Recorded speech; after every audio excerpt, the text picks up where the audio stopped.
Hi, hello. Maayong adlaw ka natong tanan no. So, pag-orich ko na woman no since nami upcoming wedding. So again, na ako ni gibuk ng another dive news or something DIY bouquet. So, ano siya since ang motif na sa mo ang client is such green. So, we will show you another creation of bridal bouquet na which is made of an eco-friendly.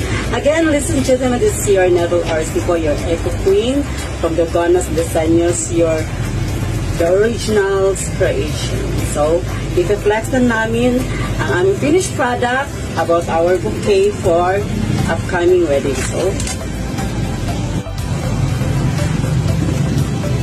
So, ayan na po guys. So, mauna ni siya mo ang bridal bouquet no, nagagamitin sa aming bride. So, as you can see, may pagka-green, may pagka-moist green. Pero such green pa talaga yung motif niya. So, ito na.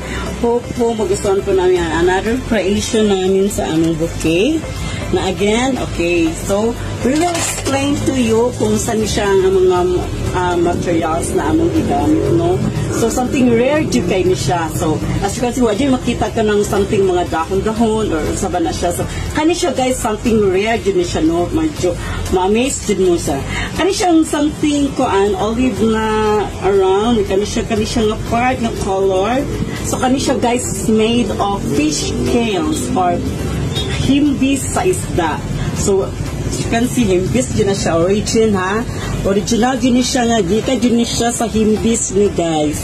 So, gikan siya sa merkado. Of course, gikan siya sa isda ka himbis din siya. Gihaguan din siya. Grabe ang process siya guys. So, no, simple lang po yung niya mo. Simple rin natin design pero at kung i-details lang dyan ninyo no, unsa dyan siya nga made.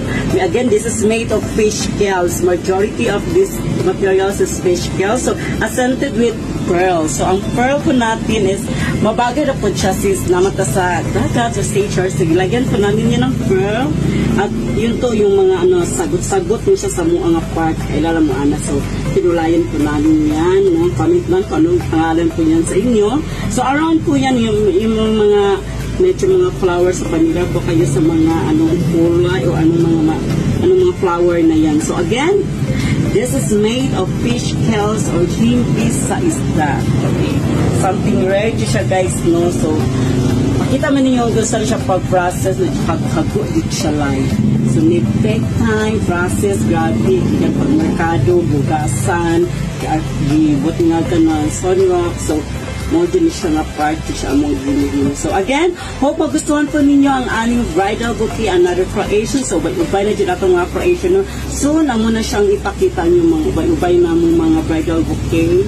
Amo na siyang i-flex, amo na siya i-flex. So hope magustuhan nyo po aming another creation of bridal bouquet na made of eco-friendly, na sa dagat na po ang atong raw materials na gamit. So, muna nang sa mga bukid-bukid, sa mga mais-mais. So, this time, sa dagat na po. Hope magustuhan po nyo. Again, this is your Neville RC, your Eco Queen from Gonas Designers, a hope of unique and original creation. So, thank you so much guys. Magandang araw and bye!